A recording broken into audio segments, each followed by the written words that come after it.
শুরু করছি বাংলা বলছে। গতকাল আমরা আলোচনা করেছিলাম রাজ্য সহ 12টি রাজ্য এবং কেন্দ্রশাসিত অঞ্চলে এসআইআর এর আনুষ্ঠানিক ঘোষণা হয়ে গেল এবং এই মুহূর্তে এসআইআর প্রক্রিয়া শুরু হয়ে গেছে। গতকাল রাত 12টা থেকেই ভোটার তালিকা ফ্রিজ হয়ে গেছে এবং এসআইআর প্রক্রিয়া আনুষ্ঠানিকভাবে শুরু হয়ে গেছে।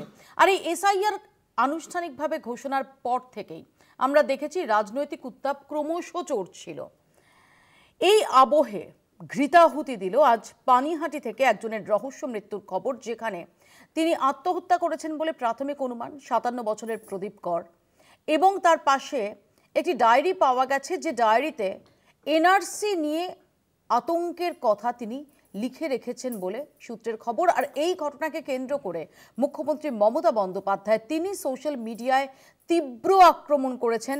তার অভিযোগ যে এই এনআরসি আতঙ্কেই মৃত্যু হয়েছে, মৃত্যুর মতো চরম পন্থা বেছে নিয়েছেন প্রদীপ কর। আর এরপরই আমরা দেখেছি যে অভিষেক বন্দ্যোপাধ্যায় তিনি সুর চড়িয়েছেন নির্বাচন কমিশনের বিরুদ্ধে, তিনি সুর চড়িয়েছেন অমিত শাহর বিরুদ্ধে, এবং একজন বৈধ ভোটারের নামও যদি বাদ যায় তাহলে দিল্লিতে আন্দোলনে ঝাঁপিয়ে পড়বে তৃণমূল কংগ্রেস। এই দাবিতে আরও একবার, এই হুঁশিয়ারি দিয়ে আরও একবার সরব হয়েছেন অভিষেক বন্দ্যোপাধ্যায়। শুধু তাই না, তিনি নিশানা করেছেন মুখ্য নির্বাচন কমিশনার জ্ঞানেশ কুমারকেও। আর এরই মধ্যে আজকে আমরা দেখলাম যে রাজ্যের যে মুখ্য নির্বাচনী আধিকারিকের দফতর, সেখানে সর্বদল বৈঠক ছিল। সেই সর্বদল বৈঠকও সরগরম, সব পক্ষ তাদের যে বক্তব্য সেই বক্তব্যে তারা সেখানে সোচ্চার হয়েছে। এই সব নিয়ে আমরা আলোচনা করব আজকের বাংলা বলছেতে। আমাদের সঙ্গে যারা উপস্থিত রয়েছেন পরিচয় করিয়ে দিই। বিজেপির পক্ষ থেকে শতরূপা, তৃণমূল কংগ্রেসের পক্ষ থেকে তন্ময় ঘোষ, কংগ্রেসের পক্ষ থেকে পার্থ মুখোপাধ্যায় এবং সিপিআইএম এর পক্ষ থেকে চয়ন ভট্টাচার্য। তবে শুরুতে আপনাদের দেখাবো যে এসআইআর নিয়ে অভিষেক বন্দ্যোপাধ্যায়ের তোপ নিশানায় অমিত শাহ থেকে মুখ্য নির্বাচন কমিশনার জ্ঞানেশ কুমার। দেখুন। এসআইআর চালু হওয়ার পরেই আসরে অভিষেক বন্দ্যোপাধ্যায় সাংবাদিক বৈঠক করে তোপ দাগলেন কেন্দ্রীয় স্বরাষ্ট্রমন্ত্রী থেকে মুখ্য নির্বাচন কমিশনারের দিকে। তার মতে পুরোটাই পূর্ব পরিকল্পিত। বিজেপির সহকারী সংস্থা হয়ে গেছে নির্বাচন কমিশন। ইলেকশন কমিশনের কোন রুলে লেখা আছে যে ভোটার লিস্ট রিভিশনের সময় এই স্টেটে কাজ হবে আর ওই স্টেটে হবে না? এটা কে বেছে দিয়েছে? কার অঙ্গুলি হেলনে চিফ ইলেকশন কমিশনার এবং জাতীয় নির্বাচন কমিশন কাজ করছে? বাংলায় জ্ঞানেশ কুমারকে স্বাগত জানিয়েও অভিষেকের হুঁশিয়ারি, কেন্দ্রের সরকার একদিন বদলাবেই, তখন জ্ঞানেশ কুমার যেখানেই থাকুন তাকে টেনে আনা হবে। কেন্দ্রীয় স্বরাষ্ট্রমন্ত্রীকে ব্যর্থতম স্বরাষ্ট্রমন্ত্রী বলেও তোপ দাগেন তিনি। এবং বিজেপির সহকারী সংস্থা হিসেবে যেভাবে আপনারা তাদের অঙ্গুলি হেলনে কাজ করছেন, আমি এদেরকে ওয়ার্নিং দিয়ে যাব as a parliamentarian, as a representative of the people, মানুষের প্রতিনিধি হিসেবে, যে আজ নয় কাল সরকার কিন্তু বদলাবে। জ্ঞানেশ বাবু, দেশ ছেড়ে পালাবেন না। 12 রাজ্যে এসআইআর চালু হলেও অসমকে কেন বাদ রাখা হলো তা নিয়েও প্রশ্ন তোলেন অভিষেক। তাঁর স্পষ্ট হুঁশিয়ারি, রাজ্যে যদি একজন বৈধ ভোটারেরও নাম বাদ যায় তাহলে দিল্লি গিয়ে নির্বাচন কমিশনের অফিস ঘেরাও হবে। একটা মানুষের যদি নাম বাদ যায়, একটা বৈধ ভোটারের যদি নাম বাদ যায়, বাংলা থেকে 1 লক্ষ লোক গিয়ে ইলেকশন কমিশনের অফিস ঘেরাও করবে। ক্ষমতা থাকলে অমিত শাহ দিল্লি পুলিশ আটকে দেখাক। কালকে সুপ্রিম কোর্টের অর্ডার দেখেছেন তো? হাইকোর্টে এক গালে থাপ্পড় মেরেছে, সুপ্রিম কোর্ট আর এক গালে থাপ্পড় মেরেছে।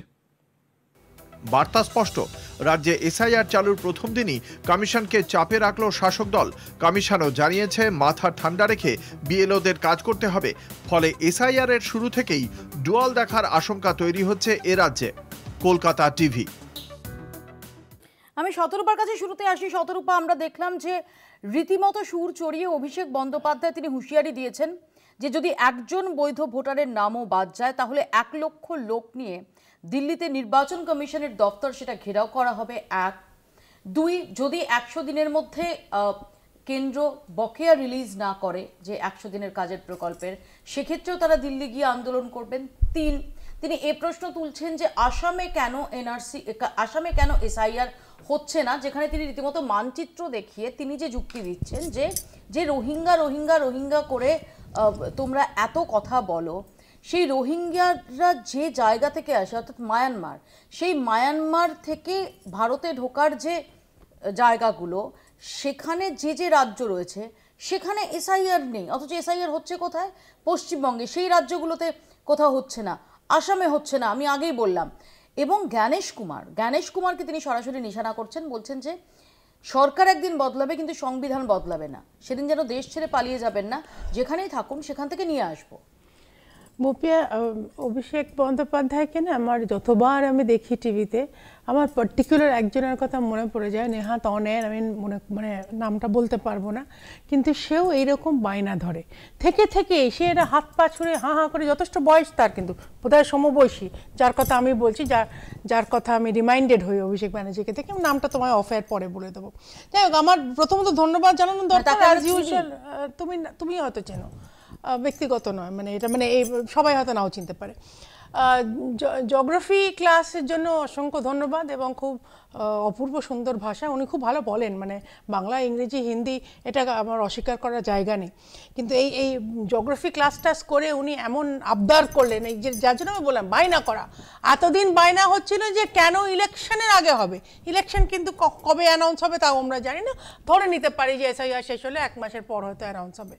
তারপরে হলো যে কেন অন্য রাজ্যে কেন হবে না, এর উত্তরগুলো তো তুমি আমায় জিজ্ঞেস করছো ঠিকই, আমি যতটা সম্ভব আমি উত্তর দিতে পারবো, কারণ ইলেকশন কমিশন কালকের প্রেস কনফারেন্সে কিন্তু পরিষ্কার বলে দিয়েছে যে ফেজ ওয়াইজ হচ্ছে, যে কটা পোল বাউন্ড স্টেট আছে সেখানে শুরু হচ্ছে এবং তারপরে আবার আরও এগোবে, যার জন্য বিহারে প্রথম শুরু হয়েছে। তারপরে সেখানে আমি তো বললাম আদালতের যুক্তি দেওয়া হচ্ছে, না আদালতের যুক্তি দিয়ে আসামে এসআইআর হচ্ছে না, এর উত্তরটা তো ইলেকশন কমিশনে দিতে পারবে, এটার উত্তর আমি দিতে পারবো না। আমি সেই জন্য বললাম প্রথমেই থ্যাংক ইউ আমাদের সুন্দর করে একটা ম্যাপ ট্যাপ দেখিয়ে দেওয়া, জিওগ্রাফি যারা ভুলে গিয়ে থাকে তারা একেবারে সুন্দর করে ঝালাই করে নেবে, কিন্তু এর বেশি উত্তর আমার কাছে নেই, কারণ এটা ইলেকশন কমিশন ছাড়া আর কেউ ডিসাইড করতে পারবে না। তারপরে উনি বেশ খানিকটা জ্ঞানেশ কুমারকে থ্রেটেন করে দিলেন, মাননীয় স্বরাষ্ট্রমন্ত্রীকে থ্রেটেন করে দিলেন, জ্যোতিষচর্চাও করে নিলেন, খুব ভালো কথা, হাইলি এন্টারটেইনিং একটা প্রেস কনফারেন্স আমরা দেখলাম। কিন্তু আমার দুটো জিনিস এখানে আমার ভীষণ, মানে আমি অবাক হয়ে যাই, এত লেভেলের মিথ্যা কথা একটা মানুষ এত আর্টিস্টিক্যালি বলতে পারে কি করে।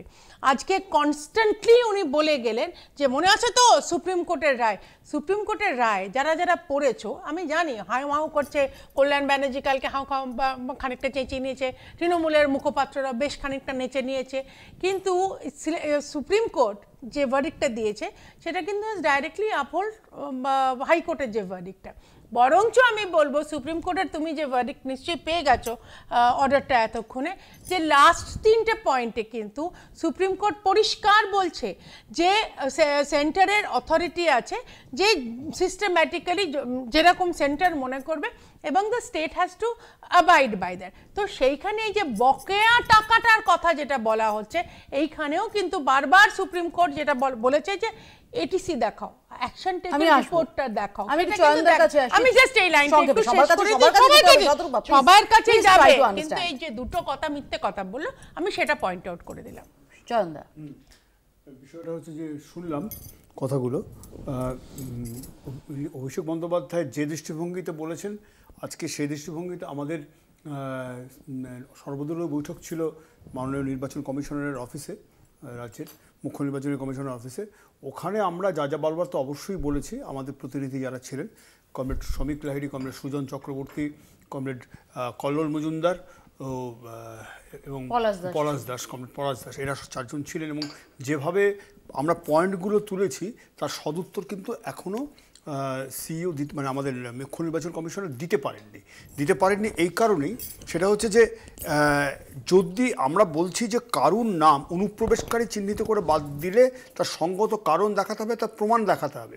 আমরা সদিচ্ছায় প্রশ্ন তুলছি কেন্দ্রীয় সরকারের, কারণ এই যে সোনালী বিবিরা যে আটকে রয়েছেন, সোনালী বিবিদেরকে ফেরানোর নির্দেশ আসা সত্ত্বেও তার বিরুদ্ধেও কেন্দ্রীয় সরকার কোর্টে গেছেন।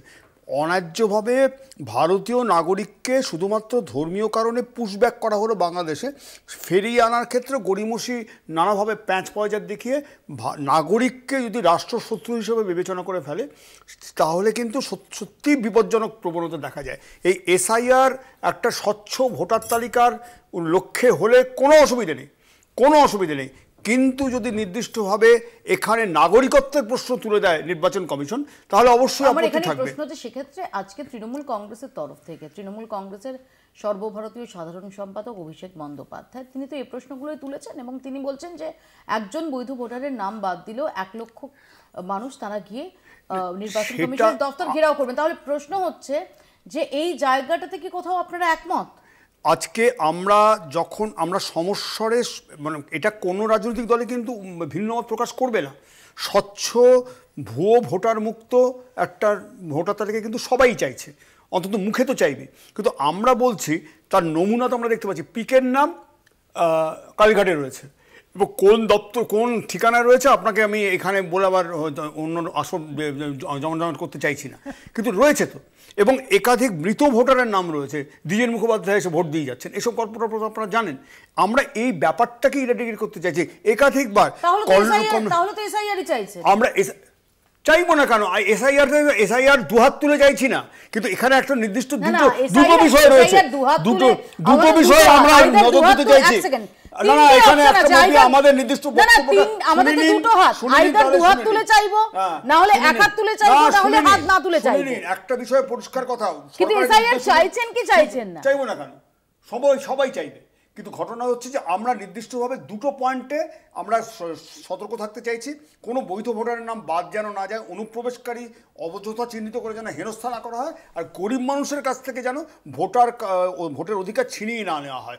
এই তিনটে বিষয়ে আমরা অত্যন্ত সতর্ক। এবং আজকে একটা পয়েন্ট তোলা হয়েছে আমাদের পার্টির পক্ষ থেকে, আপনারা নিশ্চয়ই পয়েন্টটা দেখেছেন, যে যদি কারোর নাম বাদ যায় সেক্ষেত্রে বারবার যখন নাগরিকত্বের প্রশ্ন তুলছে, সেক্ষেত্রে সিএ আইন প্রয়োগ কি নির্বাচন কমিশন করবে? পার্থদার কাছে আসি। পার্থদা, দেখুন, আসামের কথাটা আসছে, আসামের ব্যাপারটা কিন্তু একদম আলাদা, এটা আমাদের মনে রাখতে হবে। আজ থেকে 4 দশক আগে যে আসাম চুক্তি হয়েছিল, সেই চুক্তি অনুযায়ী আসামে কিন্তু এই এনআরসির ব্যাপারটা হয়েছিল। কিন্তু আসামে যেটা সমস্যা হয়ে গেছিলো সেটা হচ্ছে যে যারা মনে করা হয়েছিল যে আসামে বাংলাদেশ থেকে একটা ব্যাপক সংখ্যক, বিশাল সংখ্যক মুসলিম সম্প্রদায়ের মানুষ, বিশেষ করে বিজেপি যেটা প্রচারটা করতো, তারা আসামে এসেছিলেন 1971-এর পর বিশেষ করে। কিন্তু এনআরসিটা যখন কমপ্লিট হলো তখন দেখা গেল যে 19 লক্ষ মানুষের মধ্যে 12 লক্ষ মানুষ হচ্ছে হিন্দু আর 7 লক্ষ মানুষ হচ্ছে সংখ্যালঘু সম্প্রদায়। ফলে সেখানে বিজেপি তখনই বিপদ ঘণ্টা বাজলো এবং যার জন্যে তারপরে ওই সিএ ফিএ এসবগুলো করতে হলো। কিন্তু যেটা সমস্যা হচ্ছে, ধরুন আসামে যারা বাঙালি তারা সিএ এর পক্ষে কিন্তু তারা এনআরসির বিপক্ষে, আবার যারা অসমিয়ারা তারা এনআরসির পক্ষে কিন্তু সিএ এর বিপক্ষে। আবার আপনি যদি বাংলায় আসেন, রাজবংশীরা তারা এনআরসির পক্ষে কিন্তু সিএ এর বিপক্ষে, মতুয়ারা সিএ এর পক্ষে কিন্তু এনআরসির বিপক্ষে। অর্থাৎ এই যে ভারতবর্ষে যে এত বিভিন্ন যে চিন্তা ভাবনার যে মানুষজন আছে তাদের নিয়ে একসঙ্গে বসে বিরোধী সমস্ত দলকে নিয়ে, কারণ আমাদের গণতন্ত্রটা তো প্রশ্ন তো হচ্ছে এটাই পার্থদা, যে ডেফিনেটলি রাহুল গান্ধী তিনি অগস্ট মাসে যে প্রেস কনফারেন্সটা করেছিলেন এবং যেভাবে তিনি সেখানে পাওয়ার পয়েন্ট প্রেজেন্টেশন দিয়ে তিনি ভোট চুরির যে অভিযোগ করেছিলেন এবং তার পরবর্তীকালে আরও একবার তিনি আরও কিছু তথ্য সামনে আনেন, কিন্তু যে লাগাতার এই ইস্যুতে প্রেশার দিয়ে যাওয়া, লাগাতার এই ইস্যুতে আন্দোলন, সেটা কোথায় হচ্ছে? দেখুন, বিহারে তো তারপরে ভোটার এই যাত্রা, সেটা তো প্রায় পুরো বিহার জুড়ে হয়েছে। ভারতবর্ষের বিভিন্ন রাজ্যে আমাদের আন্দোলন হয়েছে। পশ্চিমবঙ্গে আমরা বিভিন্ন জায়গায় আন্দোলন করেছি, বিভিন্ন থানার সামনে আমরা আন্দোলন করেছি। আমাদের এখানে যে নির্বাচন কমিশনের আধিকারিকরা আছে, কোনো বৈধ ভোটারের নাম বাদ গেছে? দেখুন, সেটা তো এইখানে আমার পক্ষে বলা সম্ভব না, কিন্তু যে 65 লক্ষ ভোটারের নাম বাদ গেছে তার মধ্যে মোটামুটিভাবে ভাগে ভাগে বিভিন্ন অংশে যে বাদ গেছে তার মধ্যে 30 লক্ষ মানুষ বাদ গেছে যারা নাকি এখন সেখানে থাকেন না। আমার খুব সিম্পল প্রশ্ন, এক হচ্ছে যে যারা ওখানে থাকেন না, অর্থাৎ যাদের আরো প্রায় 18 লক্ষ মানুষের নাম আবার তুলতে হয়েছে, তো যাদের অন্য জায়গায়, সেগুলো তো অটোমেটিক্যালি, সেগুলো তো খুব স্বাভাবিক, তা নিয়ে তো কোনো প্রশ্নের অবকাশ নেই। যিনি 18 বছরের নতুন ভোটার তার নাম উঠবে না, এগুলো নিয়ে তো কেউ প্রশ্ন তুলতে পারতো না। আমার প্রশ্ন খুব সিম্পল, বাইরে আছে যারা, তাদের আবার নাম তুলতে হচ্ছে। আমার প্রশ্ন হচ্ছে যে আইদার বিহারে সমস্তটা ফ্ললেস, সেখানে কোনো বৈধ ভোটার তার নাম বাদ যায়নি, তাহলে এসআইআর নিয়ে এত বিতর্কের কোনো অবকাশ নেই, নাম্বার 1। নাম্বার 2, যদি বাদ গিয়ে থাকে কোনো বৈধ ভোটারের নাম, তাই নিয়ে আন্দোলন কোথায়? সেখানে তো কংগ্রেস ক্ষমতায় আসার স্বপ্ন দেখছে। মৃত ব্যক্তিরা চা খেয়ে গেছে, বেশ কিছু মৃত ব্যক্তি সুপ্রিম কোর্টে হাজির হয়েছে, ফলে ব্যাপারটা হচ্ছে যে সেখানে বৈধ ভোটার কেউ বাদ যায়নি, এ কথা তো বলাই যাবে না। আর এটাও তো ঠিক, আমরা কথা বলছি না যে এমন কোনো সিস্টেম নেই যেখানে একজন বৈধ ভোটারও বাদ যেতে পারে না। এটা একটা সিস্টেমের এতে এত মানুষ কাজ করছে হতে পারে, কিন্তু যখন একটা সিস্টেম কাজ করে কিছু মানুষকে বাদ দেওয়ার ইচ্ছাকৃতভাবে যখন ব্যাপারটা হয়, যখন বিভিন্ন দিক থেকে বিভিন্ন রকম দাবি দাবা ওঠে, কেউ বলে যে 1 কোটি মানুষ বাদ যাবে, কেউ বলে 3 কোটি মানুষ বাদ যাবে, এই যে একটা ভয়ের বাতাবরণ, এই রাজনৈতিক নেতাদের তো এই ভয়ের বাতাবরণ তো সৃষ্টির কোনো প্রয়োজন ছিল না। গণেশ কুমারের প্রেস কনফারেন্স দেখি, সেখানে যে প্রশ্নগুলো তাকে করা হয়েছিল, আমি কালকেও এটা নিয়ে এটা উল্লেখ করেছিলাম যে বেশিরভাগই হচ্ছে বাংলা রিলেটেড। 12টা বাংলা সহ 12টা রাজ্য এবং কেন্দ্রশাসিত অঞ্চল সেখানে এসআইআর এর ঘোষণা হয়েছে, যেখানে এসআইআর এর প্রক্রিয়া সেটা আনুষ্ঠানিকভাবে শুরু হয়ে গেছে। কিন্তু প্রশ্ন হচ্ছে যে বাংলায়, বিশেষ করে বাংলার শাসক দল, তারা এতটা স্ট্রং রিজিড স্ট্যান্ড কেন নিচ্ছে? তোমরা তো সাম্প্রতিক অতীতে যাবতীয় নির্বাচন, আমি যদি ভুল না করে থাকি, গত 4.5 বছরে 2021 পরবর্তী সময়ে একমাত্র সাগরদিঘি উপনির্বাচন ছাড়া আর কোথাও তোমাদের কোনো রকম নেতিবাচক ফলের সম্মুখীন হতে হয়নি। তাহলে কেন এখানেই যে অভিযোগটা বিজেপি করছে যে আসলে তোমরা ত্রস্ত হয়ে যাচ্ছ, তোমরা আশঙ্কা করছো যে ভুয়ো ভোটার তারা বাদ যাবে এবং যার একটা সিগনিফিকেন্ট ইম্প্যাক্ট সেটা তোমাদের উপর পড়বে। বিষয়টা ভুয়ো ভোটার বাদ যাবে এবং তার ইম্প্যাক্টে তৃণমূল সরকার করতে পারবে না এরকম জায়গাতেই নেই। এসআইআর হোক না হোক তৃণমূল চতুর্থবারের জন্য সরকার করবে, এখানে কোথাও কোনো সন্দেহ নেই। যারা এই স্বপ্ন দেখছেন তাদের এই স্বপ্ন মে মাসের যেদিন ভোট গণনা হবে সেই দিন এই স্টুডিওতে বসেই আমরা আলোচনা করব, সেটা সমস্যা নয়। সমস্যাটা হচ্ছে যে বাংলার যে ঐতিহাসিক প্রেক্ষিত, সেই প্রেক্ষিতে দাঁড়িয়ে বিজেপি বরাবর যে খেলাটা খেলার চেষ্টা করছে সেই জায়গা থেকে আমরা শঙ্কা প্রকাশ করছি। কারণ এই যে সিএ এনআরসি, এই আন্দোলনের এপিক সেন্টার বাংলা কেন? কারণ বাংলা ভাগের যে ঐতিহাসিক প্রেক্ষাপট, সেই প্রেক্ষাপটটাকে গুরুত্ব দিতে হবে। আজকে যে অংশ থেকে, আমি উল্টো দিক থেকে ধরছি, আজকে যে অংশ থেকে বিজেপির বিধায়ক সংখ্যা সব থেকে বেশি মতুয়াদের মধ্যে, সেই মতুয়াদের মধ্যে আমি গত 2 মাসে নিজে 5টা র্যালি করেছি এবং সেখানে দাঁড়িয়ে প্রত্যেকটা মানুষের কাছে তোমরা যদি যাও তাহলে দেখবে তাদের মধ্যে আতঙ্ক সৃষ্টি হয়েছে। আজকে সেখান থেকে নির্বাচিত সাংসদ, কেন্দ্রীয় প্রতিমন্ত্রী আগেই বলে দিচ্ছেন 1 কোটি নাম বাদ চলে যাবে। কার নাম বাদ যাবে 1 কোটি? কোথা থেকে এলো এই 1 কোটি? এই 1 কোটি সংখ্যাটা ওনার মাথায় কোথা থেকে এলো? উনি কি জানেন সেই 1 কোটি লোক কারা? বিজেপির নেতৃত্ব কিভাবে আগে থেকে নাম্বার জেনে যাচ্ছেন? এক। দ্বিতীয় কথা, আজকে আবার বলেছেন, মানে গতকাল বলেছেন দেখলাম, যে নাম বাদ গেলেও চিন্তা নেই, আমি নাম তুলে দেবো। উনি নাম তুলে দেবার কে? যদি নির্বাচন কমিশন, ভারতের জাতীয় নির্বাচন কমিশন যদি এসআইআর করে বা এই নির্বাচনী প্রক্রিয়ার সঙ্গে তারা যুক্ত থাকে, তারা দায়ী থাকে, তাহলে বিজেপির তিনি কেন্দ্রীয় প্রতিমন্ত্রী হন বা প্রধানমন্ত্রী হন, তিনি একটা লোকের নামও তুলে দেবেন, এই কাজটা কি করে করতে পারেন? তার মানে বিজেপি বকলমে নির্বাচন কমিশনকে পরিচালনা করে, বাংলাকে অশান্ত করে, বাংলার সাধারণ মানুষকে ভয় দেখিয়ে, এই যে ভয়ের ফলে আজকে একজন প্রাণ হারালো, এটা নতুন নয়। আমরা আসামে দেখেছি এরকম প্রচুর মানুষ প্রাণ হারিয়েছেন, কারণ ডিটেনশন ক্যাম্পে তুলে নিয়ে চলে যাওয়া হচ্ছে, একই পরিবারের একজনকে তুলে নিয়ে চলে যাওয়া হচ্ছে। সেই ভয় দেখিয়ে যদি বাংলাকে অশান্ত করার চেষ্টা হয়, আমরা তার বিরুদ্ধে প্রতিবাদ করছি। এবং এসআইআর নিয়ে প্রথম দিন থেকে টার্গেট করা হচ্ছে বাংলাকে, এবং বাংলাকে টার্গেট করা হচ্ছে শতরূপা, এই অভিযোগ হচ্ছে এই রাজ্যের শাসক দলের। মপি, আমি এটাই বলছিলাম, অসংখ্য মিথ্যা কথার মধ্যে এটা একটা বড় মিথ্যা কথা, এবং দুজনেই, পিসি ভাইপো দুজনেই এটা চালিয়ে যাচ্ছে যে মানে বাংলার মানুষকে, পশ্চিমবঙ্গের মানুষকে কেন্দ্রীয় সরকার এবং বিজেপি টার্গেট করছে। এই এত বড় মিথ্যা কথাটা বললে মানুষ ক্ষমা করবে না। আমি জানি না, ভোট নিয়ে এখানে অনেক কথা হচ্ছে, ওরা একেবারে কনভিন্সড যে 26-এ ওরাই আসছে। আমি কোনো রকম জ্যোতিষ চর্চার মধ্যে যেতে চাই না, কিন্তু খুব সিস্টেম্যাটিক্যালি যদি তুমি জিনিসটাকে দেখো, এসআইআর নিয়ে এত কিসের হাইপ হচ্ছে, আমি সিরিয়াসলি তোমার সঙ্গে বোধহয় আমি এসআইআর নিয়ে এর আগে 2খানা শো করে গেছি, আমি বারবার বলেছি, ইফ নট মোর, মানে আমি ব্যক্তিগতভাবে বলছি, আমি বারবার বলেছি there are 4 Ds। এক হচ্ছে তোমার যদি ডেড ভোটার থাকে, ডিএল রায়ের মতন এক্সেট্রা, আরও অনেকে মৃত ভোটার আছে, তাদের নাম বাদ যাবে। এখানে আমার মনে হয় না কারোর কোনো পার্টির কোনো অসুবিধা থাকার কথা বলে, আনলেস তুমি যদি সাজিয়ে গুজিয়ে ডিএল রায়ের মতন গান গাইতে গাইতে কেউ এসে ভোট দিয়ে যায়। দ্বিতীয়ত হচ্ছে তোমার ডোমিসাইল যদি কোয়েশ্চেনে থাকে, মানে তুমি এখানকার ভোটে, যেমন এই পিকেটটা ধরা পড়েছে যে দুটো রাজ্য, যে কোনো একটা রাজ্য তোমাকে চুজ করতে, তুমি কোন রাজ্যে থাকো বা কাজ করো।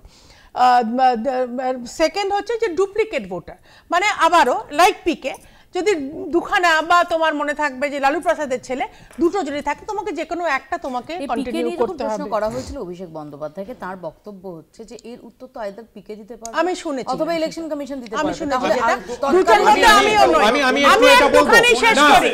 আমি এটা নিয়ে একটু বলতে চাই শেষ করি।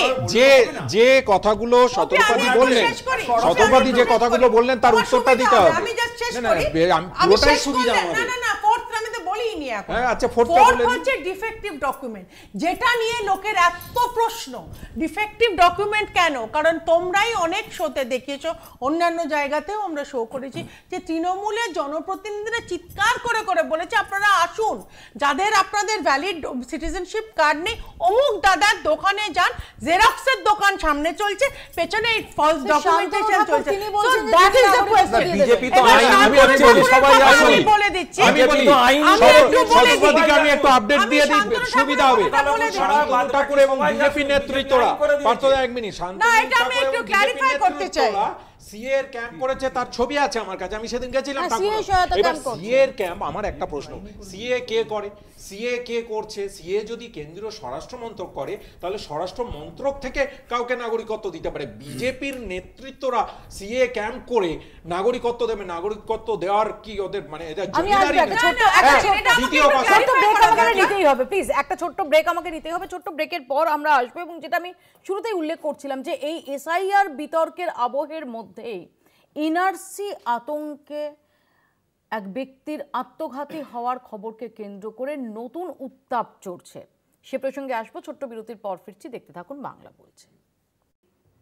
রাজ্যে এসআইআর চালুর মধ্যেই এনআরসি আতঙ্কে আত্মহত্যার খবর জানিয়ে আজকে সোশ্যাল মিডিয়ায় তীব্র ক্ষোভে ফেটে পড়েন স্বয়ং মুখ্যমন্ত্রী মমতা বন্দ্যোপাধ্যায়।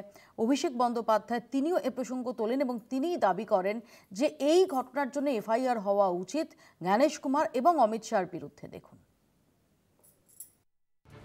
এসআইআর চালু হতেই এনআরসি আতঙ্ক, আর এই আতঙ্কের জেরেই আত্মহত্যা। ঘটনা আগরপাড়ার মহাজাতিনগরে। সেখানে নিজের আবাসনের মধ্যেই আত্মঘাতী 57 বছর বয়সী প্রদীপ কর। এলাকাবাসীরা খবর পেয়ে গিয়ে দেখেন গলায় দড়ি অবস্থায় রয়েছে ওই ব্যক্তির দেহ। দেহের পাশে ছিল একটি ডায়েরি, ওই ডায়েরির নিচে লেখা ছিল এনআরসি আমার মৃত্যুর জন্য দায়ী। চাঞ্চল্যকর এই খবর পেয়েই এক্স হ্যান্ডেলে কড়া প্রতিক্রিয়া জানান মুখ্যমন্ত্রী মমতা বন্দ্যোপাধ্যায়। ভোটারদের মনে এনআরসির নামে কিভাবে বিজেপি ভয় ধরাচ্ছে তাই নিয়ে সোচ্চার হন তিনি। বিজেপির বিষাক্ত প্রচারের জন্যই মানুষকে এভাবে চলে যেতে হচ্ছে বলে প্রতিক্রিয়া দেন তৃণমূল নেত্রী। তার সাফ কথা, বাংলা কখনোই এনআরসি অনুমোদন করবে না। এই নির্মম খেলা বন্ধের জন্য কেন্দ্রের কাছে আর্জিও জানিয়েছেন তিনি। সাংবাদিক বৈঠক করে এ ব্যাপারে সুর চড়িয়েছেন অভিষেক বন্দ্যোপাধ্যায়। ওই মৃত্যুর জন্য অমিত শাহদেরই দায়ী করেন তিনি। প্রয়াত প্রদীপ কর, যার 57 বছর বয়স, তিনি বিয়ে থা করেননি, অবিবাহিত। তিনি লিখছেন আমার মৃত্যুর জন্য দায়ী হচ্ছে এসআইআর এবং এনআরসি। আর কত রক্ত চান জ্ঞানেশ কুমার? আর কত রক্ত চান অমিত শাহ? আজকে যে প্রদীপ কর মারা গেল, তার বদলা রাজনৈতিকভাবে ভোটের মাধ্যমে বাংলার মানুষ দেবে। এই মৃত্যুর জন্য দায়ী অমিত শাহ, এই মৃত্যুর জন্য দায়ী জ্ঞানেশ কুমার। খবর পেয়ে ঘটনাস্থলে যান রাজ্যের মন্ত্রী চন্দ্রিমা ভট্টাচার্য।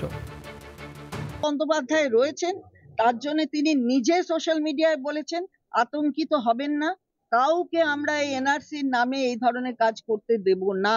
এনআরসি সিএএ থেকে এসআইআর, প্রতিটি ইস্যুকে নিয়েই বিজেপি বারবার রাজ্যে এমনভাবে সোচ্চার হয়েছে যে বেশিরভাগ সাধারণ মানুষই আতঙ্কগ্রস্ত হয়ে পড়েছে। আতঙ্ক তৈরি হচ্ছে ডিটেনশন ক্যাম্পের নামেও। বাংলাদেশ থেকে আসা সব ধর্মের নাগরিকই এই আতঙ্কের শিকার হয়েছেন। আর এই কারণেই কেন্দ্রের কৌশল নিয়ে সোচ্চার হয়েছে তৃণমূল। তাদের অভিযোগ, বাংলায় ক্ষমতায় আসতে না পেরেই অদৃশ্য সন্ত্রাস তৈরি করছে বিজেপি। কলকাতা টিভি। এ নিয়ে কিছুক্ষণ আগে যখন শিশির বাজোরিয়া বিজেপি নেতা, তাকে প্রশ্ন করা হয়, কি বলেন তিনি, শোনাবো। একজন সুইসাইড করেছেন, সুইসাইড নোটে লিখেছেন এনআরসির জন্য সুইসাইড করছেন, আর তৃণমূলের প্রতিনিধি বলেছেন আমরা সিইওকে দায়ী করি, সিইও অফিসকে, ইলেকশন কমিশনকে দায়ী করি। ভারতীয় জনতা পার্টি সোজাসুজি তৃণমূল আর মাননীয়াকে দায়ী করে। এনআরসির জুজু কে দেখালো? এনআরসি আসাম ছাড়া কোন প্রদেশে? ওয়েস্ট বেঙ্গলে আছে। আপনারা লোকদের বিভ্রান্ত করলেন। আর ওই যে লোক যদি সত্যি এনআরসির জন্য সুইসাইড করেছে, ইউ আর কালপেবল, এটা সোজা। আমি এই নিয়ে তন্ময়ের কাছে আসবো এবং এরই মধ্যে বিজেপির তরফ থেকে সোশ্যাল মিডিয়ায় একটি পোস্ট করা হয়েছে এবং যেখানে সরাসরি নিশানা করা হয়েছে মুখ্যমন্ত্রী মমতা বন্দ্যোপাধ্যায়কে এবং বলা হচ্ছে, অভিযোগ করা হচ্ছে যে মুখ্যমন্ত্রী মমতা বন্দ্যোপাধ্যায় তিনি রাজনৈতিক খেলায় নেমেছেন এবং ভয় দেখানো হচ্ছে, যেখানে এনআরসির কোনো প্রশ্নই নেই এই মুহূর্তে এই রাজ্যে, সেখানে দাঁড়িয়ে এই ভয়ভীতির পরিবেশ তৈরি করার চেষ্টা করছেন, বিভাজনের পরিবেশ তৈরি করার চেষ্টা করছেন মমতা বন্দ্যোপাধ্যায়। তন্ময়, সম্পূর্ণ উল্টো। কারণ এই এনআরসি সিএ নিয়ে এই রাজ্যে সত্যি এনআরসির তো এই মুহূর্তে কোনো প্রসঙ্গই না, প্রসঙ্গটা তৈরি হচ্ছে কারণ যখন আমরা 2019 সালে আসামে যখন এনআরসি শুরু হয় এবং তারপরে বাংলাতে তার ছায়া পড়তে শুরু করে, সেই সময় দাঁড়িয়ে বাংলায় যে আন্দোলন গড়ে ওঠে এবং তারপরে না পড়েছিল, তারপরে যখন বুঝতে পারে যে সোজা পথে হচ্ছে না, তারা সিএ নিয়ে আসে। সিএবি 2019 পরবর্তীকালে যেটাকে আইনে পরিণত করেছে জবরদস্তি করে, সেই আইন বলে একজনকেও নাগরিকত্ব দিতে পারছে না, অথচ আমরা বলেছিলাম নিঃশর্ত নাগরিকত্ব দিতে হবে এবং এখানে এনআরসি করা হবে না, সেটা বিধানসভায় পাস করা হয়েছিল যে বাংলাতে এনআরসি করতে দেওয়া হবে না। আমরা একই কথা বলছি, এখন আবার ভোটের আগে ঠিক একই চক্রান্ত শুরু করেছে এই এসআইআর এর নামে ভয় দেখিয়ে। কেন বলছেন এসআইআর হচ্ছে কে ভোটার হবে, কে ভোটার মানে কে কার ভোটাধিকার থাকবে, কার ভোটাধিকার থাকবে না, এই নিয়ে কথা বলবেন। ওনারা বলে দিচ্ছেন, প্রেস কনফারেন্সে বলে দিচ্ছেন, নাগরিকত্বর কথাটা কিন্তু উনি জড়িয়ে দিচ্ছেন যে ভোটার যারা ভোটার কার্ড থেকে মানে ভোটার আইডি যাদের থাকবে না বা যাদের অবৈধ হবেন তাদেরকে নাগরিকত্ব আইনে তারপরে প্রমাণ করতে হবে। তার মানে কি উনি তো হিন্ট দিয়ে দিচ্ছেন যে তার মানে এর পরবর্তীকালে এনআরসি হবে, তাহলে মানুষ ভয় পাবে না। মানুষের ভয় পাওয়া যুক্তিসঙ্গত। যে অভিযোগটা তন্ময়রা করছেন শতরূপা, সেটা সত্যি খুব সিরিয়াস যে যদি একজন ব্যক্তিও তিনি এই আতঙ্কে চরম পথ বেছে নেন তাহলে সেটা তো অত্যন্ত আনফরচুনেট। না, ডেফিনেটলি যে একজন মানুষের মৃত্যুও একেবারে মর্মান্তিক, কিন্তু এই যে ইলেকশন কমিশনকে দাগিয়ে দেওয়া, আমি বলছি কোনো আনসার্টেনটি তো এখানে প্রশ্নই নেই। এটা পুরো একটা হাইপ ক্রিয়েট করছে মুখ্যমন্ত্রীর বক্তব্য এবং ন্যাচারালি মুখ্যমন্ত্রী যেরমভাবে বলছেন, অভিষেক ব্যানার্জি এবং সমস্ত স্পোক্সপারসন একই কথা বলবে, এটা নিয়ে বলার কথা নেই। না, সবসময় তুমি এরকম করবে না, অপেক্ষা করো, আগের বারও তুমি এই জিনিসটা করেছিলে। আচ্ছা, সিএ নিয়ে এই যে একটা তন্ময় এতক্ষণ ধরে বলে গেল যে শান্তনু ঠাকুর মিথ্যা কথা বলেছে, বিজেপি নাকি সিএ দিচ্ছে। বিজেপি এত কনস্টিটিউশনের বাইরে কথা বলে না। সেদিন স্বরাষ্ট্রমন্ত্রীও বলেছিল মমতা ব্যানার্জি নিজেকে কনস্টিটিউশনের ঊর্ধ্বে মনে করে, আমরা করি না। আজকে সমস্ত এমপিদের একটা ডিরেকশন দেওয়া হয়েছে বিভিন্ন সিএ ক্যাম্প করা, মেম্বার অফ পার্লামেন্ট তার যথেষ্ট অধিকার আছে সিএ ক্যাম্প করা, এবং ওই ক্যাম্পের মধ্যে সিটিজেনশিপ অ্যামেন্ডমেন্ট যে অ্যাপটা আছে সেখানে মানুষকে হেল্প করে দেওয়া। যদি এই যে রেকটিফিকেশনের সময় যদি এইবার না হোক তারপরের বার সিটিজেনশিপ যে মুহূর্তে হয়ে যাবে, it is just to help people. এখানে তো আমি বুঝতে পারছি না যে কেন একটা মানুষ সুইসাইড করবে, কে এটাকে প্ররোচনা দিচ্ছে। আর তন্ময় বা কিসের ঐতিহাসিক প্রেক্ষাপটের কথা বলছে পশ্চিমবঙ্গের মধ্যে, কি ঐতিহাসিক প্রেক্ষাপট মানে কি? মৃত ভোটারের ওপর ইলেকশনে জেতা, ডুপ্লিকেট ভোটারের উপর, এইটাই কি পশ্চিমবঙ্গের ঐতিহাসিক প্রেক্ষাপট? তন্ময় নিশ্চিত গ্রাউন্ড যেখানে দাঁড়িয়ে অভিষেক বন্দ্যোপাধ্যায়, জ্ঞানেশ কুমার বা অমিত শাহ তাদের বিরুদ্ধে এফআইআর হওয়া উচিত এরকম একটা হুঁশিয়ারি দিচ্ছেন, এবং তিনি যেটা বলছেন যে দল তো এফআইআর করতে পারে না, এফআইআর করতে গেলে সেটা পরিবারকেই করতে হবে, কিন্তু তিনি যেখানে এই মৃত্যুর দায় জ্ঞানেশ কুমার বা অমিত শাহকে দিচ্ছেন, সেখানে এই মৃত্যুর ডেফিনেটলি মৃত্যু অত্যন্ত আনফরচুনেট, কিন্তু এই মৃত্যুর গ্রাউন্ডটা অর্থাৎ এই কারণেই সেটা সম্পর্কে কি যথেষ্ট নিশ্চিত? তিনি লিখে গেছেন সেই জন্যই আমাদের দলের পক্ষ থেকে বলা হয়েছে এবং আমাদের দল পাশে থাকে, তার জন্য আমাদের দলের যারা প্রতিনিধি সঙ্গে সঙ্গে পৌঁছেছেন, অন্য দলের লোক পৌঁছাননি কেন, বিজেপির লোক পৌঁছাননি কেন? রাষ্ট্রপতি যেটা বললেন, আমি বলে দিই যে সংবিধানের কথা বলছেন যে আমরা সংবিধানের এই অংশ মানি না, বিজেপি তো সংবিধানটাই মানে না। সেটা নির্বাচন তোমরা মনে মুখ্য করছো নির্বাচন মানে না। কমিশনারকে চেঞ্জ কে সমস্ত করেছে? কিছু election যে commission নির্বাচন কমিশনার, মুখ্য নির্বাচন কমিশনার রিক্রুট কিভাবে হবে তার নিয়মটা বদলে দিয়ে তোমাদের তাকে সমস্যাটা দলতন্ত্রে কে কোথায়? ইলেকশন পরিণত করেছে? কমিশনারকে নিয়ে, আপনারা করেছেন। ইলেকশন কমিশনকে ভয়কে নিয়ে, দেখিয়েছিল হাইকোর্টকে নিয়ে, বলেছে কি 1 কোটি সুপ্রিম কোর্টকে নিয়ে। 1 কোটি একটা 20 লক্ষ জিনিস তো লোকের নাম বোঝা বাদ গেল। যাবে কে বলেছে? একটা শুভেন্দু জিনিস অধিকারী। বোঝা কে গেল বলেছে? যে সুকান্ত সুপ্রিম কোর্টের মজুমদার রায় বলেছে নিয়ে হচ্ছে এত যে সুপ্রিম নাচছো, কোর্ট তো বিজেপিকে তো সুপ্রিম থাপ্পড় কোর্টের মেরেছে, ওই দেখো, বিজেপির গালে এখন থাপ্পড় বলছে মেরেছে। থাপ্পড় মেরেছে। আমি তথ্য দিয়ে এতদিন দেখিয়ে আমি দিচ্ছি, শুনছিলাম, হাইকোর্ট সুপ্রিম থাপ্পড় কোর্ট হচ্ছে মেরেছে, বিজেপির হাইকোর্ট কার্যালয়। সুপ্রিম কোর্ট এখন বিজেপিকে সেটা তো পাল্টে থাপ্পড় গেল। মেরেছে। আবার election আপনারা commission বলছেন কে ভয়কে আপনারা দেখিয়েছে। দেখাচ্ছি। সুকান্ত তোমরা মজুমদার, তিন বড় শুভেন্দু কোনটা অধিকারী, আসবো আমি একটু শান্তনু চয়নদার ঠাকুর, কাছে এরা আসি। কি বিজেপির চয়নদা নেতৃত্ব না তৃণমূলের নেতৃত্ব? একটি রহস্য মৃত্যু, আর পাশে একটি ডায়েরি পাওয়া গেছে যেটাতে নাকি তিনি এনআরসি আতঙ্কের কথা সেখানে তিনি উল্লেখ করেছেন, এবং তাকে কেন্দ্র করে আমরা দেখতে পাচ্ছি যে মুখ্যমন্ত্রী তিনি নিশানা করছেন, তিনি প্রশ্ন তুলছেন, তিনি অভিযোগ করছেন যে এনআরসি আতঙ্কেই এরকম চরম পথ বেছে নিতে হলো প্রদীপ করকে। অভিষেক বন্দ্যোপাধ্যায় তিনি সরাসরি তিনি দায়ী করছেন জ্ঞানেশ কুমার অমিত শাহের। দেখুন, আপনাদের অবস্থান আমরা আজকে যেটা সভা থেকে আমার যে নেতৃত্ব যে রিপোর্টটা দিয়েছেন সেখানে পরিষ্কার বোঝা যাচ্ছে যে কমিশন কিন্তু এখনও এরকম বড় ফাংশনের জন্য খুব একটা তৈরি নয়। 1, 2 হচ্ছে সেটা হচ্ছে যে আতঙ্কটা তৈরি হয়েছে নানা কারণে। বিরোধী দলনেতা তিনি যেভাবে ধর্মীয় সম্প্রদায়কে আক্রমণ করে কথাবার্তা বলা শুরু করেছেন এবং সোনালী বিবিদের যে ঘটনাটা ঘটলো সেই ধরনের ঘটনা কিন্তু মানুষের মনে আতঙ্ক তৈরি করেছে, অস্বীকার করার কোনো জায়গা নেই। কিন্তু তা সত্ত্বেও যেমন কামরাহাটির এক ভদ্রলোক তিনি খড়দায় নাম ট্রান্সফার করার জন্য অ্যাপিল করেছিলেন। এটা কমরেড শ্রমিক লাহিড়ী আজকে প্রেস কনফারেন্সেও বলেছেন, শুনবেন। তিনি বলেছেন যে অ্যাপিল করেছেন, কিন্তু দেখা যাচ্ছে যে নির্বাচন কমিশন তার নাম তুলতে চায়নি। যখন জিজ্ঞেস করা হয়েছে কী নাম, তিনি বলছেন আপনার নাম তোলা যাবে না, আপনি বাংলাদেশের নাগরিক, কামারহাটির বাসিন্দা। স্বাভাবিক কারণে মানুষের মনে ভুল ধারণা তৈরি হতে পারে, একটা আতঙ্ক তৈরি হতে পারে। এবং পাশাপাশি বিজেপি কিন্তু সিএ ক্যাম্প চালু করেছিল, যেটা আমরা বন্ধ করার জন্য বারবার বলেছি। আমরা খুব স্পষ্টভাবে বলতে চাইছি যে এই নাগরিকত্ব আর ভোটার তালিকা এক জায়গায় গুলিয়ে ফেলার যে প্রবণতা বিজেপি দেখিয়েছে সেটা খুব ভয়ঙ্কর। আমরা ভুয়ো ভোটার, আমরা 121 কালীঘাট রোডে টিকে থাকুন, সেটার বিরুদ্ধে কিন্তু আমরাই একমাত্র নথিভুক্ত করেছিলাম।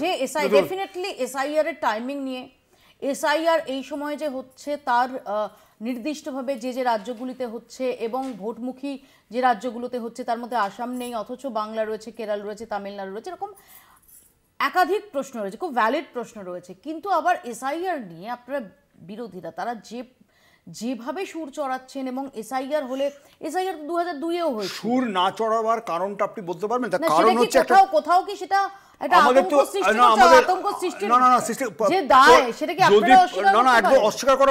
আমরা অস্বীকার করছি এই কারণে যে এই দায়টা সম্পূর্ণ নির্বাচন কমিশন এবং শাসক দল বিজেপি যেভাবে তৈরি করছেন এরা, এবং 1 কোটি নাম বাদ চলে যাবে। 1 কোটি নাম বাদ কিসের ভিত্তিতে যাবে, কেন যাবে, এই প্রশ্ন যদি বিরোধী দলনেতাকে করা হয় তিনি কোনো উত্তর দিতে পারছেন না, আমতা করে কথাবার্তাগুলো বলছেন এবং প্রতি মুহূর্তে এই ধর্মীয় প্রসঙ্গ এনে সাম্প্রদায়িক বিভাজনের রাজনীতি করছেন। নির্বাচন কমিশনকে অভিষেক বন্দ্যোপাধ্যায় আরও এক ধাপ এগিয়ে মুখ্য নির্বাচন কমিশনার এবং কেন্দ্রীয় স্বরাষ্ট্রমন্ত্রী অমিত শাহকে। অন্যদিকে বিজেপি তারা বলছেন যে একটা ভয়ভীতির পরিবেশ তৈরি করা হচ্ছে, একটা বিভাজন সৃষ্টির তৈরি করা হচ্ছে, যেখানে এনআরসি বলে এ রাজ্যে কিছু এই মুহূর্তে নেই, তার কোনো প্রশ্ন নেই, সেখানে দাঁড়িয়ে এরকম একটা পরিস্থিতি তৈরি করা। দুটো রাজনৈতিক দল আগামী নির্বাচনের কথা চিন্তা করে যে যার মতো ন্যারেটিভ তৈরি করছে, এবং সেখানে একটা মানুষের লাশ, মানে খুব খারাপ কথা শুনতে লাগে, একটা মানুষের লাশ যদি পাওয়া যায় রাজনীতিটা বেশ জমে ওঠে। তো যাই হোক, সেই দিকে না গিয়ে আমি জাস্ট অন্য একটা কথা বলছি যে এই যে ধরুন আমার ভোটার লিস্টে নাম রইলো কি রইলো না, নাম বাদ গেল, নাম তুললো, সিএ, এনআরসি, যে এত রকম আলোচনা হচ্ছে, দিনের শেষে আমি গতকাল যেটা দেখলাম, দুপুরের পর থেকে সারা বাংলাতে মানুষ হন্যে হয়ে খুঁজছে নিজের বাবা মায়ের নাম। অর্থাৎ এই যে ভয়, এই ভয়টা মানে আমি বৈধ ভোটার হলেও আমার নাম বাদ যেতে পারে, এই পরিস্থিতিটা কেন তৈরি হলো? এর আগেও তো দেখেছি আমরা, 2002 সালে দেখেছি, তখনও তো আমাদের এরকম মনে হয়নি যে আমার নাম বাদ যাবে, কারণ আমি জানতাম যে আমার নাম থাকবে, সেই বিশ্বাসটা ছিল। আজকে মানুষের কেন সেই বিশ্বাসের জায়গাটা আঘাত লাগছে? কেন সোনালী দেবীদের ইতিহাস দেখছে, কোর্ট যেখানে বলে দিচ্ছে সেখানে উল্টে কেন্দ্রীয় সরকার গিয়ে আবার অ্যাপিল করছে সেখানে যে তাদের ফেরত আনা হবে না। এমনকি শুধু সোনালী দেবী না, এর আগেও বেশ কয়েকটা ক্ষেত্রে এরকম হয়েছে, সেখানে বিডিআর অ্যারেস্ট করেনি বলে তাদের ফিরিয়ে আনা গেছে। এখানে প্রশ্ন যে আমি যদি ধরে নিই শতরূপা যে ভুলবশত বা চূড়ান্ত গাফিলতি, পুরোটাই আন্ডারস্টেটমেন্ট। যে কোনো কারণেই হোক পুশব্যাক করা হয়েছিল, তাদের ফিরিয়ে আনা, এবং অলরেডি পুশব্যাক করা হয়েছিল এবং একাধিক ব্যক্তিকে ফিরিয়ে আনা হয়েছে, যা থেকে প্রমাণ যে তারা বৈধ নাগরিক। এই সোনালী খাতুন বা অন্যান্যরা, তাদের নিয়ে নির্দিষ্টভাবে আদালতের নির্দেশ আছে, বাংলাদেশ আদালত তারা এটাকে সার্টেন করেছেন যে তারা ভারতীয় নাগরিক। এর পরেও তাদের ফিরিয়ে আনার ব্যাপারে উদ্যোগ তো নয়, বরং এটাকে কাউন্টার করতে কেন্দ্রের আদালতে যাওয়া, এগুলো তো কোথাও আমরা যারা সাধারণ মানুষ আমাদের মনের মধ্যে একটা আতঙ্ক তৈরি করতে পারে। দেখো এক্স্যাক্টলি কি কারণে 2-3 জন লোকের এগুলো তো হচ্ছে, এগুলো তো আমি তো ডিনাই করছি না, we cannot deny it. I'm not denying, বেশি হয়েছে, I'm not denying it. অনেক All বেশি I'm হয়েছে, saying is অনেক বেশি হয়েছে। যে এত পার্সেন্টেজ লোকের যে এই যে মুভমেন্টটা পুশব্যাক এবং তাদের ফেরত আনা, তার মধ্যে যদি 2-3টে এরকম হয়ে থাকে তাহলে স্পেসিফিক কেস টু কেস বেসিসে আরেকটু ডিটেলস পেলে তারপরে আমি এটা নিয়ে মন্তব্য করব। এই মুহূর্তে আমি এটা নিয়ে মন্তব্য করবো না, বিকজ এর বেশি ডিটেলস আমার কাছে নেই। আমি যতদূর জানি যে যথেষ্ট লোকজন যারা ভুলবশত ওপারে পুশব্যাক হয়েছিল তাদের ফেরত আনা হয়েছে। 1-2টো যদি এরকম হয়ে থাকে বা 3-4টে পার্থদার মতো যদি হয়েও থাকে বা তার থেকে বেশিও যদি হয়ে থাকে, I am sure the comparative percentage is much less. কিন্তু আমি এখানে বারবার একটা কথা বলছি যে এক্ষুনি তন্ময় বললো যে তার বাড়ির লোকের কথা, পার্থদা বলে যাচ্ছে যে সবাই নাকি আতঙ্কে ভুগছে। আতঙ্কটা কেন ক্রিয়েট হবে, কেন এই ধরনের, তুমি জয়ন্দা বারবার শুভেন্দুদের কথা বলছো, অপোজিশনের কথা বলছো, আমি বলছেন 1.5 কোটি। এক সেকেন্ড, এগুলো তো বলছেন বিজেপির নেতারাই। এক সেকেন্ড, এবং তাতে কি তৃণমূলের নেতারা খুব হাততালি দিয়েছে? তৃণমূলের নেতারা এটা বলেনি যে কে চোখ খাবলে নেবে, কে রক্তগঙ্গা বইয়ে দেবে, কে কি ওই করবে সেই করবে, এই কথাগুলোরও যে কোনো প্রয়োজন নেই। আমার বক্তব্য হচ্ছে এই এন্টায়ারলি ফলস। ভয়টা তো তৈরি করাচ্ছে বিজেপি। আমি বলি এখানে বারবার কিন্তু আমি বলে যাচ্ছি যে আমি অ্যাজ বিজেপি স্পোক্সপারসন আমি বলে যাচ্ছি যে ইলেকশন কমিশনের বারবার যে কটা প্রেস কনফারেন্স হয়েছে তারা যেটা বলেছে এবং আমরা যেটা এতদিনে বুঝেছি, এসআইআর এ একমাত্র 4 জন ক্যাটাগরির লোক বাদ যাবে। এবার সেই সংখ্যাটা যারা রাজনীতি করে, যারা গ্রাউন্ডে আছে, তাদের হয়তো সেই সংখ্যার বিষয়ে বেশি জ্ঞান আছে, সেটা নিয়ে আমি কোনো মন্তব্য করতে পারবো না। আমি এইটুকু বলছি যে এই যে 4 জনের 4 ধরনের মানুষ তারা বাদ পড়বে, it is a very natural constitutional process. তোমরা এই যে অনেকগুলো সংশয়ের জায়গা সামনে তুলে আনছো, যেখানে তোমাদের একটা অন্যতম বক্তব্য যেটা আজকে অভিষেক বন্দ্যোপাধ্যায় বলেছেন যে 2002 সালে যখন এসআইআর হয়েছিল তখন 2 বছর সময় লেগেছিল, আর এখন যে প্রক্রিয়া সেটাতে 2 মাসের মধ্যে এই এসআইআর কমপ্লিট করার ডেডলাইন। প্রশ্ন হচ্ছে তেমনি 2002 আর 2025-এর মধ্যে তো একটা বড় তফাৎ হয়ে গেছে, সেটা প্রযুক্তির এবং অনলাইনে এই এনুমারেশন ফর্ম সেটা ফিল আপ করার সেটার অবকাশ থাকছে, এবং এখন প্রযুক্তির জন্য অনেক কিছু ফাস্ট হয়ে গেছে। খুব ঠিক। শুধু একবার বলবো যে এইটা বোঝার জন্যে একটু গ্রামে বাংলায় ঘুরে বেড়াতে হবে। আমার সঙ্গে একটা রিপোর্টার যান বা ওই জ্ঞানেশ কুমার কাউকে পাঠান, নির্দেশে আধার কার্ডও ইনক্লুডেড হয়েছে, পরিচয়পত্র হিসেবে, নাগরিকত্বের প্রমাণ না, বাট পরিচয়পত্র হিসেবে দেখানো যাবে, পরিচয়পত্র নাগরিকত্ব নয়।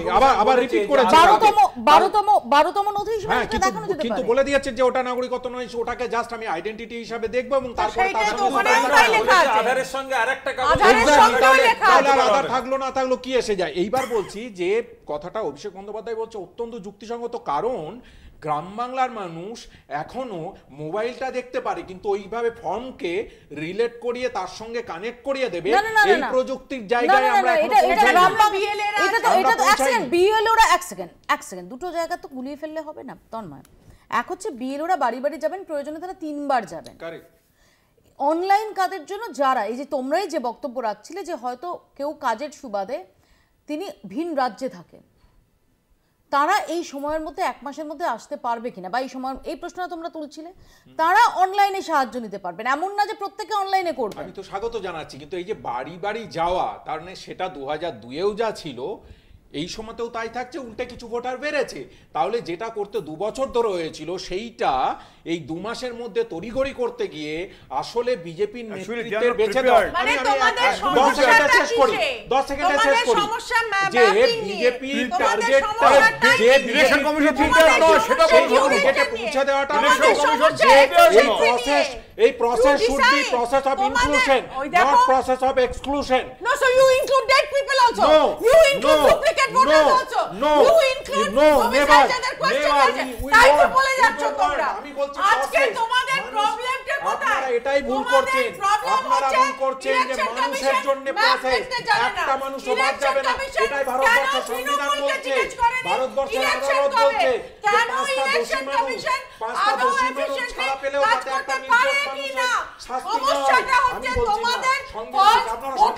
না, আপনারা সংবিধান কমিশন যে এফিশিয়েন্টলি কাজ করতে পারেনি সুপ্রিম কোর্টে দেখা গেছে। এক সেকেন্ড, বারবার প্রিপারেশনের প্রসঙ্গ। প্রিপারেশন না, ইলেকশন কমিশন যে প্রিপেয়ার্ড না সুপ্রিম কোর্টে তো দেখা গেছে। নইলে ওইভাবে যে ডকুমেন্টেশনগুলো দিয়েছিলেন আধার কার্ড ইনক্লুডেড করতে হতো না।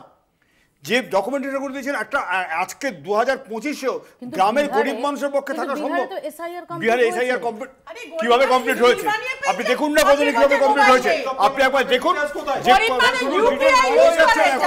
আজকে পুরো ঢোক কিনতে হচ্ছে, প্রতিটা ক্ষেত্রে ইলেকশন কমিশনে ঢোক কিনতে হচ্ছে, প্রতিটা ক্ষেত্রে ব্যাকফায়ার হয়ে যাচ্ছে সুপ্রিম কোর্টে গিয়ে।